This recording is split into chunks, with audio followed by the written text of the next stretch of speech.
आज आषाढी एकादशी आहे. विठ्ठलाच्या चरणी मनापासून प्रार्थना करूया आणि पावन होऊया.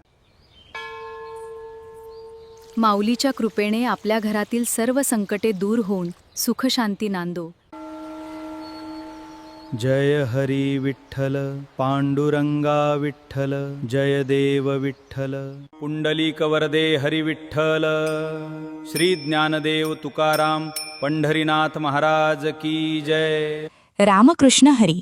आज आपण आषाढी एकादशी निमित्त विठ्ठल भक्तीची आणि खऱ्या माणुसकीची एक अत्यंत सुंदर काल्पनिक कथा ऐकणार आहोत. कथा सुरू करण्यापूर्वी आमच्या चॅनलला सबस्क्राईब करा आणि बेल आयकॉन नक्की दाबा. चला तर मग कथेला सुरुवात करूया. महाराष्ट्र भूमीच्या एका शांत कोपऱ्यात चंद्रभागा नदीच्या पवित्र तीरापासून मैलोन मैल दूर वसलेले सुंदरपूर नावाचे एक छोटे आणि अत्यंत साधे गाव होते. या गावाभोवती पसरलेली हिरवीगार राने, मातीचे रस्ते आणि जुन्या पद्धतीची कौलारू घरे गावाची शांतता आणि सौंदर्य अधिकच वाढवत असत. सुंदरपूरमधील लोकांचे जीवन अगदी साधे, सरळ आणि पूर्णपणे निसर्गावर अवलंबून होते. याच गावामध्ये विठू नावाचा एक गरीब पण अत्यंत प्रामाणिक आणि कष्टाळू शेतकरी राहत होता. विठूचे वय फार नव्हते, पण त्याच्या चेहऱ्यावर एक वेगळेच समाधान आणि शांतता नेहमी दिसायची. त्याची एक छोटीशी झोपडी होती आणि हाताशी थोडेसे कोरडवाहू शेत होते, ज्यामध्ये तो अहोरात्र घाम गाळून पिके पिकवत असे. विठूच्या कुटुंबात फार कोणी नव्हते, पण त्याचे संपूर्ण आयुष्य दोनच गोष्टींभोवती फिरत होते. एक म्हणजे त्याचे शेत आणि दुसरे म्हणजे पंढरपूरचा राजा श्री विठ्ठल. विठूच्या मनात विठ्ठलाविषयी एवढी अथांग भक्ती होती की शेतात नांगर चालवत असो व रात्री झोपताना त्याच्या ओठांवर नेहमी विठ्ठल विठ्ठल हेच नाम असायचे. सुंदरपूर गावातील इतर लोकांप्रमाणेच विठूचेही एक मोठे स्वप्न होते, ते म्हणजे आषाढी एकादशीला पंढरपूरच्या वारीत सामील होणे. त्याने आजवर कधीही पंढरपूर पाहिले नव्हते, पण गावातल्या जुन्या जाणत्या लोकांकडून वारीच्या कथा ऐकून त्याचे मन नेहमी पंढरीकडे धाव घ्यायचे. टाळ मृदुंगाचा तो नाद, वारकऱ्यांचा अथांग सागर आणि विठ्ठलाचे ते सावळे विटेवर उभे असलेले रूप या विचारांनीच त्याच्या अंगावर रोमांच उभे राहायचे. दरवर्षी आषाढ महिना सुरू झाला की विठूचे मन एका अनामिक ओढीने व्याकुळ व्हायचे. यंदाच्या वर्षी निसर्गाने चांगली कृपा केली होती.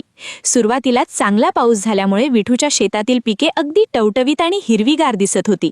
शेताची कामे वेळेवर पूर्ण झाल्यामुळे विठूला वाटले की विठ्ठलानेच यंदा आपल्याला पंढरपूरला बोलावण्याचा मार्ग मोकळा केला आहे. तो रोज सकाळी उठून विठ्ठलाच्या मूर्तीसमोर हात जोडून उभा राहायचा आणि म्हणायचा, हे पांडुरंगा, यंदा तरी मला तुझ्या चरणाशी येऊ दे, मला त्या वारीचा आनंद घेऊ दे. गावामध्ये आषाढी वारीची चर्चा सुरू झाली होती आणि गावातील काही वारकऱ्यांनी दिंडी काढण्याची तयारी सुरू केली होती. विठूनेही यावर्षी वारीला जाण्याचा पक्का निर्धार केला होता आणि त्यासाठी लागणारी साधी शिदोरी, उपवासाचे सामान गोळा करण्यास सुरुवात केली होती. विठूचा स्वभाव अत्यंत दयाळू होता. तो स्वतः उपाशी राहून दुसऱ्याला अन्न देईल असा त्याचा लौकिक गावात होता.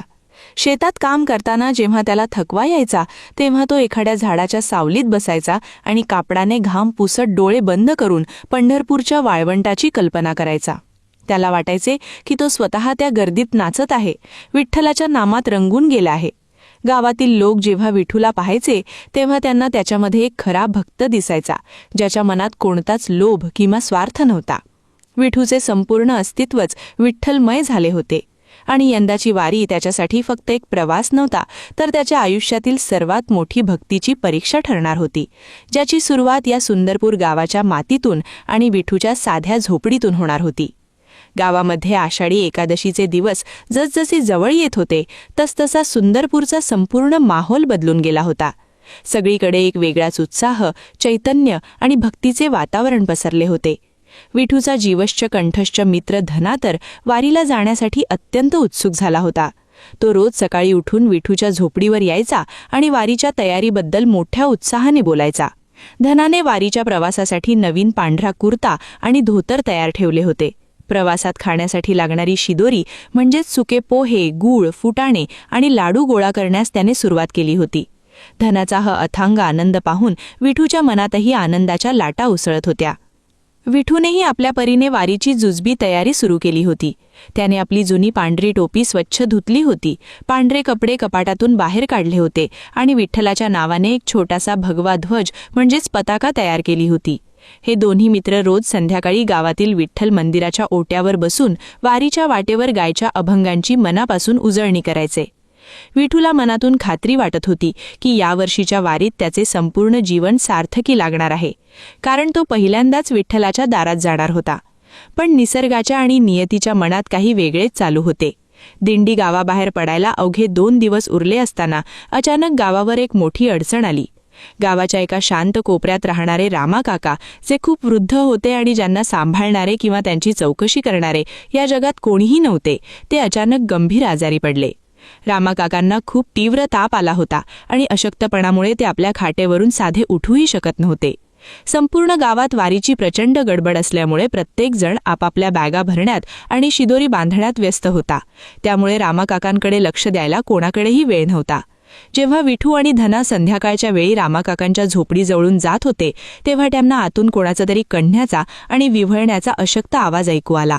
विठूने तातडीने आत जाऊन पाहिले तर रामा काका तापाने फणफणले होते आणि त्यांचे संपूर्ण शरीर थरथर कापत होते. त्यांना पिण्यासाठी 1 पाऊण पेला पाणी देणारेही तिथे कोणी नव्हते.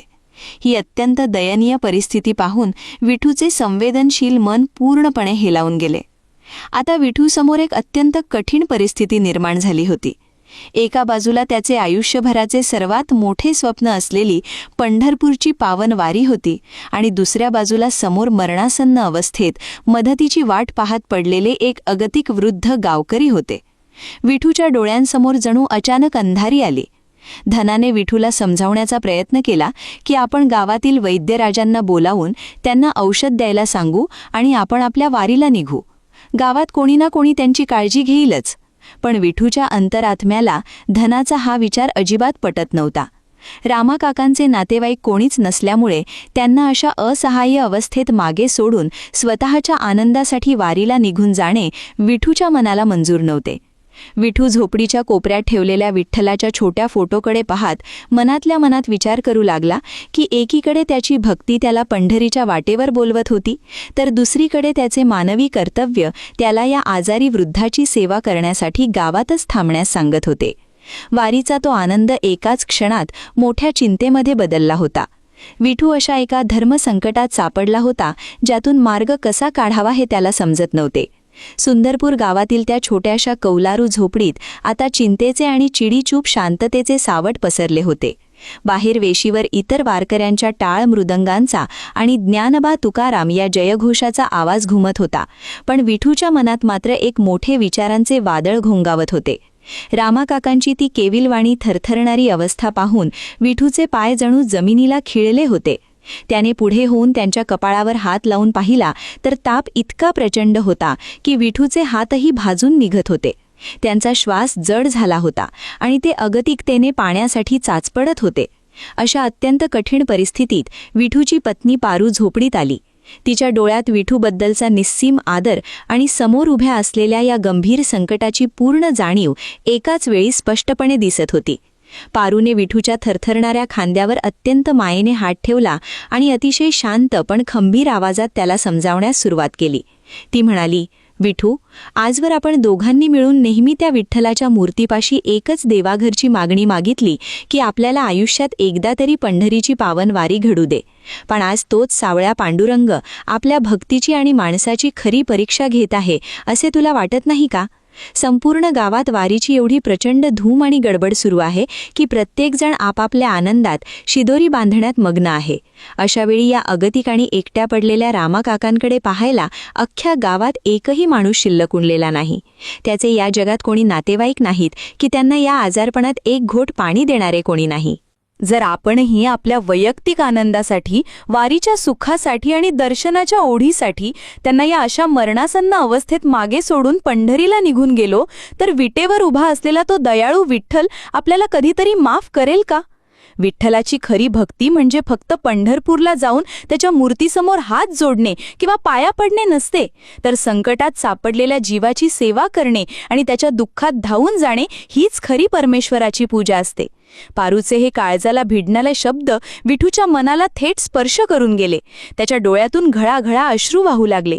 कारण एका बाजूला त्याचे बालपणापासूनचे सर्वात मोठे स्वप्न होते, ज्या वारीसाठी त्याने वर्षभर अहोरात्र डोळ्यात तेल घालून आपल्या छोट्याशा शेतात घाम गाळून कष्ट केले होते, ज्या विठ्ठलाच्या सावळ्या रूपाच्या दर्शनासाठी त्याचे मन चातकासारखे असुसले होते.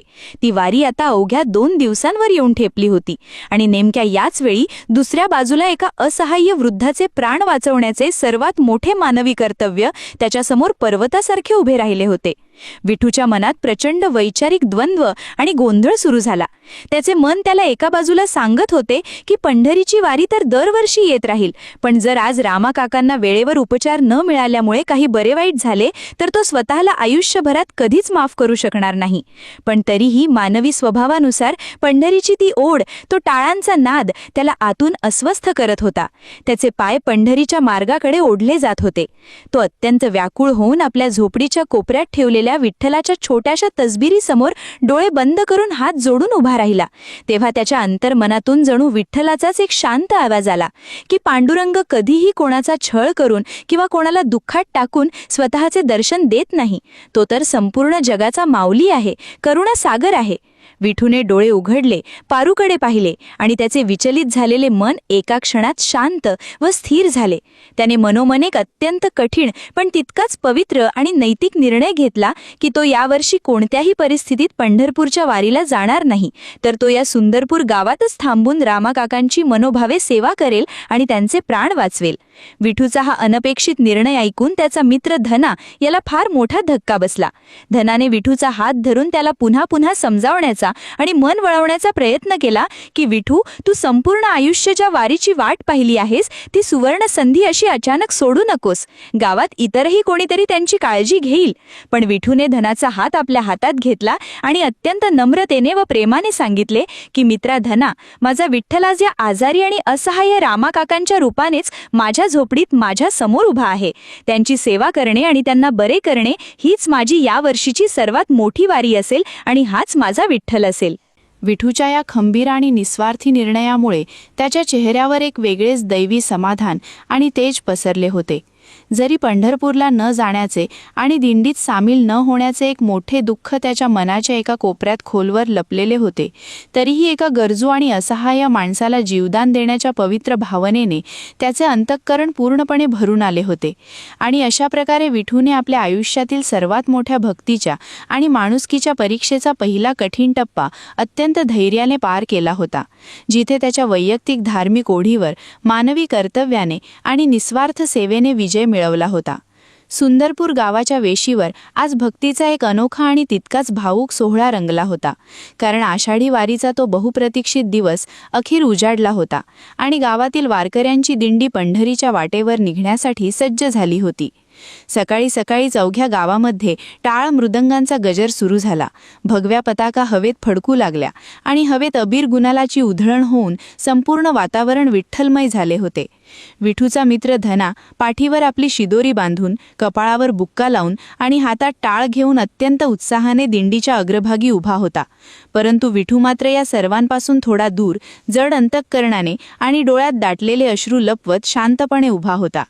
विठूने रामा काकांच्या सेवेसाठी गावातच थांबण्याचा जो कठीण आणि निस्वार्थी निर्णय घेतला होता, तो त्याने पूर्ण निष्ठेने पाळण्याचे ठरवले होते. तरीही एक माणूस म्हणून आणि विठ्ठलाचा एक परमभक्त म्हणून वारीला न जाण्याचे दुःख त्याच्या मनाला आतून पोखरत होते. दिंडी निघण्याची वेळ झाली तेव्हा विठूने पुढे होऊन धनाच्या पाठीवर हात ठेवला, त्याला प्रवासासाठी मनोभावे शुभेच्छा दिल्या आणि आपल्या हाताने धनाच्या गळ्यात तुळशीची माळ घातली. धनालाही आपल्या मित्राला गावात सोडून जाताना खूप वाईट वाटत होते, पण विठूच्या चेहऱ्यावरील दृढ निश्चय पाहून तो काही बोलू शकला नाही. ज्ञानोबा तुकारामांच्या जयघोषात आणि पुंडलिक वरदे हरी विठ्ठलच्या गजरात दिंडीचे पाऊल पुढे पडले. वारकरी हरिनामाच्या तालावर नाचू लागले आणि गावातील अबालवृद्ध दिंडीच्या मागे मागे गावाच्या वेशीपर्यंत चालत निघाले. विठूही आपल्या जड पावलांनी दिंडीसोबत गावाच्या वेशीपर्यंत गेला. जणू त्याचे पाय स्वतःहून विठ्ठलाच्या दिशेने ओढले जात होते. पण डोळ्यांसमोर आजारी रामा काकांचा चेहरा येत असल्यामुळे तो वेशीपाशीच थांबला.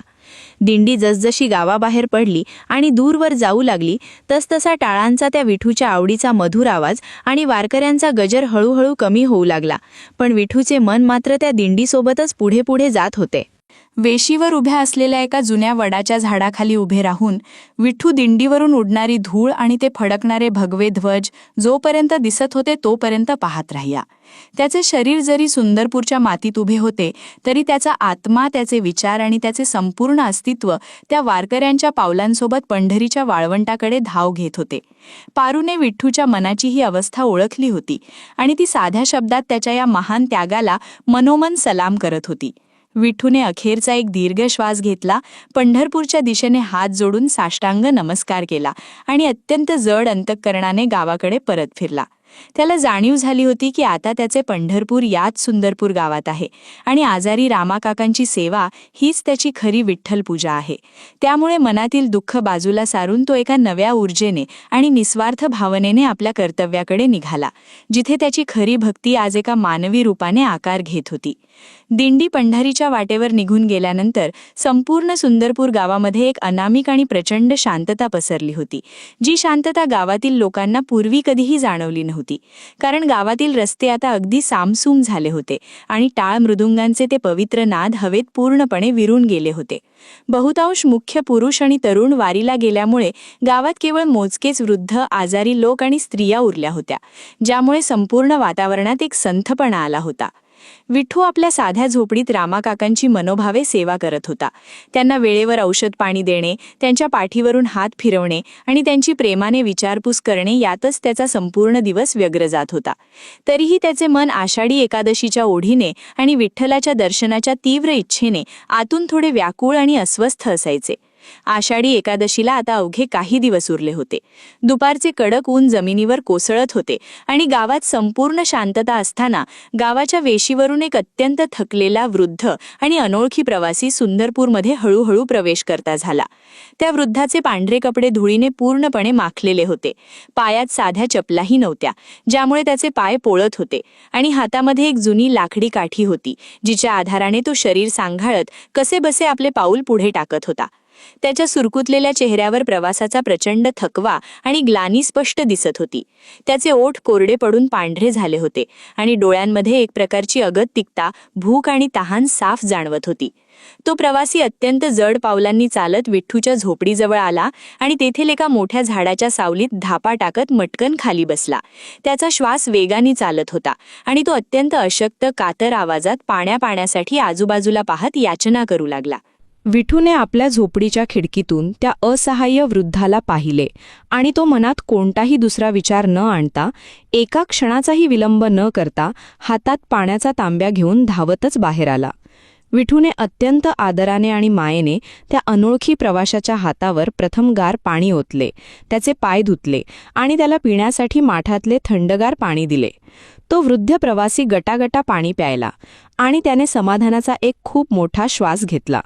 त्याच्या चेहऱ्यावर एकाच क्षणात एक तृप्ततेचा भाव उमटला, जो पाहून विठूच्या संवेदनशील मनालाही खूप मोठे आंतरिक सुख मिळाले. विठूला लगेचच जाणवले की हा वृद्ध माणूस केवळ तहानलेला नाही, तर त्याला खूप दिवसांपासून अन्नही मिळालेले नाही आणि तो भुकेने व्याकुळ आहे.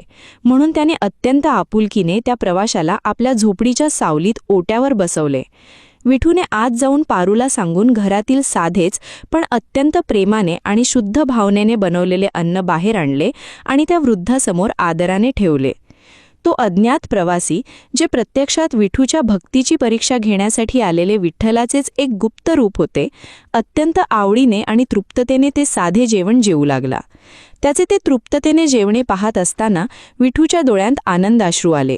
त्याला एक वेगळेच अलौकिक आणि गूढ सुख अनुभवता येत होते, जणू तो स्वतः पंढरपूरच्या विठ्ठलालाच आपल्या हाताने नैवेद्य भरवत आहे, असा विलक्षण भास त्याला होत होता. त्या वृद्धाच्या डोळ्यात एक वेगळेच दैवी तेज आणि करुणा होती, जी सामान्य माणसाच्या डोळ्यात सहसा पाहायला मिळत नाही.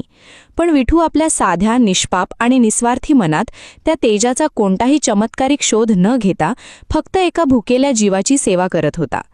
जेवण झाल्यावर त्या प्रवाशाने विठूकडे पाहिले आणि त्याचे हसणे इतके शांत, पवित्र आणि आश्वासक होते की विठूच्या मनातील वारी न जाण्याचे आणि पंढरपूर चुकल्याचे सर्व दुःख एकाच क्षणात पूर्णपणे नाहीसे झाले.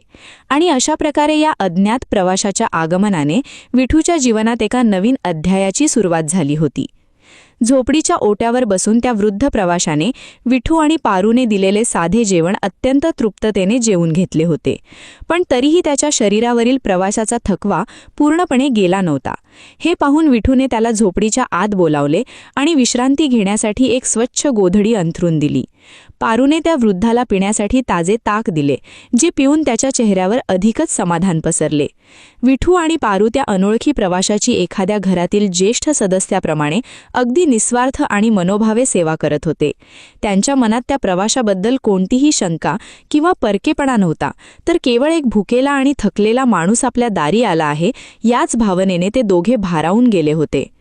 तो वृद्ध प्रवासी शांतपणे गोधडीवर आडवा झाला आणि विठूच्या प्रत्येक हालचालीकडे अगदी बारकाईने आणि कौतुकाने पाहू लागला.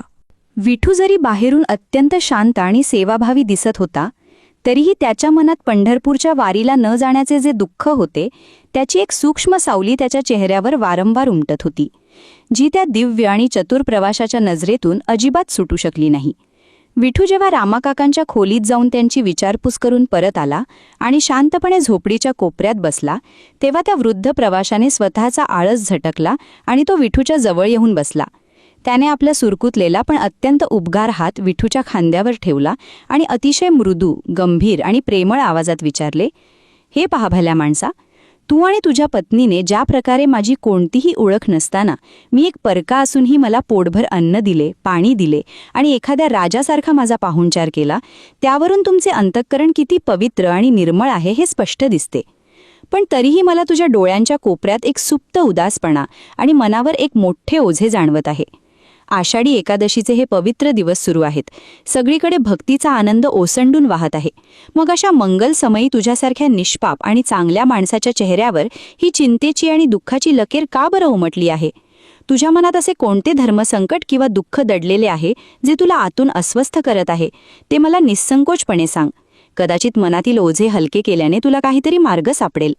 त्या वृद्धाचे ते शब्द इतके आश्वासक आणि आपुलकीचे होते की विठूला असे वाटले जणू त्याची स्वतःची माऊलीच त्याला मायेने विचारत आहे. आणि त्यामुळे त्याच्या मनात अनोळखी प्रवाशाबद्दलचा सर्व संकोच गळून पडला व तो आपली आषाढी वारी चुकल्याची ती खोलवर दडलेली खंत त्या वृद्धासमोर बोलून दाखवण्यासाठी सज्ज झाला, ज्यातून त्याच्या अंतर्मनातील भक्तीची एक नवीन व्याख्या जन्माला येणार होती. त्या वृद्ध प्रवाशाचे ते अत्यंत मायेचे आणि आपुलकीचे शब्द ऐकून विठूच्या डोळ्यात साचलेले अश्रू शेवटी अनावर झाले आणि त्याने आपल्या सर्व संकोच बाजूला सारून आपल्या मनातील ती खोलवर दडलेली खंत त्या वृद्धासमोर बोलून दाखवली. तो म्हणाला की, "बाबा, यावर्षी माझ्या आयुष्यातील सर्वात मोठी आषाढी वारी घडणार होती. बालपणापासूनचे माझे विठ्ठलाला डोळे भरून पाहण्याचे स्वप्न पूर्ण होणार होते. मी अगदी सर्व शिदोरी बांधून वारीची पूर्ण तयारी केली होती. पण दिंडी निघायला अवघे 2 दिवस उरले असताना गावातील हे वृद्ध आणि एकटे रामाकाका अचानक अत्यंत गंभीर आजारी पडले. त्यांना सांभाळणारे या जगात कोणीही नव्हते आणि जर मी वारीच्या सुखासाठी त्यांना या अवस्थेत सोडून गेलो असतो तर माझ्या विठ्ठलाला ते अजिबात आवडले नसते. म्हणून मी गावातच थांबून त्यांची सेवा करण्याचा कठीण निर्णय घेतला. मी कर्तव्य तर पूर्ण करत आहे, पण माझे मन मात्र त्या टाळ मृदंगांच्या नादात आणि पंढरीच्या वाटेवरच भटकत आहे. मला वारी न घडल्याचे एक मोठे दुःख आतून सतावत आहे." विठूचे हे निष्पाप आणि भावूक बोलणे ऐकून तो अज्ञात वृद्ध प्रवासी अजिबात आक्रस्ताळा झाला नाही. उलट त्याच्या चेहऱ्यावर एक अलौकिक, अत्यंत शांत आणि संथ हसू उमटले. त्याचे डोळे एका विलक्षण तेजाने चमकू लागले आणि त्याने विठूचा हात आपल्या हातात घेऊन अत्यंत संथ व खंबीर आवाजात विठूला एक नवीन आणि जीवनाचा खरा मार्ग दाखवणारा विचार दिला. तो वृद्ध म्हणाला, "अरे भल्या माणसा, विठ्ठल काय फक्त त्या पंढरपूरच्या विटेवर आणि मंदिराच्या गाभाऱ्यातच राहतो का? जो परमेश्वर संपूर्ण विश्वाचा माऊली आहे, तो एवढा संकुचित कसा असू शकेल? खरा विठ्ठल तर या सृष्टीतील प्रत्येक जीवात, प्रत्येक भुकेल्या माणसात आणि आजारी वृद्धाच्या रूपाने वास करत असतो. तुझ्या निस्वार्थी भावनेने आणि पवित्र अंतःकरणाने पंढरीच्या सुखाचा त्याग करून या असहाय्य रामाकाकांची सेवा करत आहेस, तीच तुझी खरी वारी आहे. जो माणूस स्वतःच्या आनंदापेक्षा दुसऱ्याच्या संकटात आणि दुःखात धावून जातो, त्याच्यासाठी विठ्ठल पंढरपूर सोडून स्वतः धावत येतो. विठ्ठलाची भक्ती ही केवळ चालण्यात किंवा उपवासात नसते, तर ती माणसाच्या निस्वार्थ कर्मात आणि सेवेमध्ये दडलेली असते. तू आज रामाकाकांची जी सेवा केली आहेस, त्या प्रत्येक क्षणात विठ्ठल तुझ्या पाठीशी उभा आहे आणि त्याने तुझी ही सेवा स्वीकारली आहे. त्या वृद्धाचे हे अत्यंत ज्ञानपूर्ण आणि काळजाचा ठाव घेणारे शब्द विठूच्या कानावर पडताच त्याच्या मनात जणू एक अचानक नवीन प्रकाशाचा किरण फुटला. त्याच्या अंतर्मनातील सर्व अंधार, गोंधळ आणि वारी न घडल्याचे दुःख एकाच क्षणात पूर्णपणे नाहीसे झाले. त्याला अचानक जाणवले की पंढरपूरचा तो सावळा पांडुरंग त्याच्यापासून अजिबात दूर नाही, तर तो याच झोपडीत त्याच्या निस्वार्थ कर्मात आणि सेवेच्या रूपात त्याच्या अत्यंत जवळ आहे. विठूचे अंतःकरण एका अद्भुत आणि दैवी समाधानाने पूर्णपणे भरून आले. त्याच्या चेहऱ्यावर एक वेगळेच तेज पसरले आणि त्याने त्या प्रवाशाच्या चरणाशी मनोमन साष्टांग नमस्कार केला, कारण आज त्याला त्याच्या खऱ्या भक्तीचा आणि विठ्ठलाचा खरा साक्षात्कार एका सामान्य मानवी रूपातून मिळाला होता. तो अज्ञात प्रवासी विठूला भक्तीचा आणि कर्माचा हा अतिशय अनमोल विचार देऊन काही वेळातच कोणालाही न सांगता शांतपणे तिथून निघून गेला. पण त्याच्या दिव्य शब्दांनी विठूच्या मनात आणि संपूर्ण शरीरात एक प्रचंड आंतरिक ताकद आणि नवी ऊर्जा निर्माण केली होती, ज्यामुळे त्याचे वारी न घडल्याचे दुःख पार धुवून निघाले होते. पण माणसाचे जीवन हे सतत परीक्षांचे असते आणि सुंदरपूरच्या बाबतीतही तेच घडले, कारण हे आत्मिक समाधान फार काळ टिकू शकले नाही आणि गावाला अचानक एका अतिशय भीषण व अप्रतिम संकटाचा सामना करावा लागला. आषाढी वारीचे हे पवित्र दिवस जसजसे पुढे सरकत होते तसतसा निसर्गाचा कोप वाढू लागला आणि सुंदरपूर परिसरातील उन्हाचा तडाखा दिवसेंदिवस विलक्षण रीतीने वाढत गेला. आकाशातून जणू पांढरे शुभ्र ऊन नाही, तर आगीचे तीव्र गोळे जमिनीवर बरसत होते. आषाढाचे दिवस असूनही आकाशातील पावसाचे ढग अचानक पूर्णपणे गायब झाले आणि संपूर्ण धरणी माता उन्हाच्या तीव्रतेने तडकून कोरडी पडू लागली, ज्यामुळे गावात